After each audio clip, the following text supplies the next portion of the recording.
ВМРО ДПМН ќе го врати Куманово на мапата на спортот. Соколанската сала ќе ја претвориме во спортски музеј на Куманово, а спортската сала која беше бисер на Балканот ќе ја реновираме и гасифицираме, рече на денешната пресконференција Тони Михајловски, кандидат за градоначалник на општина Куманово од ВМРО ДПМН и Коалицијата за обнова на Македонија.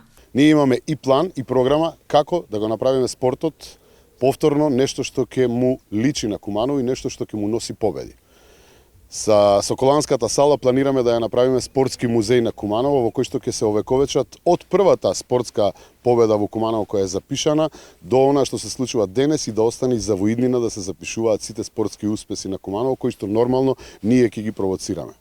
Во таа сала ќе бидат ликови, ќе бидат артефакти, ќе бидат ставени работи кои што ќе се најдат, кои се сочувани и секако дека тоа ќе биде место каде што кумановци со гордост ќе можат да го погледнат, да ја погледнат историјата на спортот во Куманово. Исто така спортскава сала зад нас која што беше и е во распаѓање, а беше бисер на Балканот и во неа се случуваа најголемите спортски настани и овдека, музички концерти и ред други работи, време е навистина да се реновира. И не само да се реновира, туку и да се стопли оваа спортска сала зад нас, што значи дека ќе ја гасифицираме и дека ќе ја направиме повторно бисер на Балканот и на Македонија дефинитивно со кое што Куманово ќе се гордее.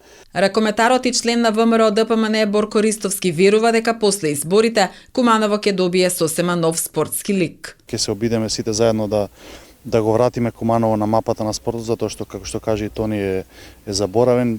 Скоро и да нема спорт во Куманово, или ако го има, тоа е на маргините на општеството, така да мислам дека Куманово заслужува едно убаво спортско здание, кое што Тони го вети. Куманово заслужува да кумановци се вратат во салите, во базените, да едноставно градот живее за спортот. Михајловски ги повика граѓаните в недела на голем сенароден митинг на плоштадот во Куманово со почеток во 18 часот.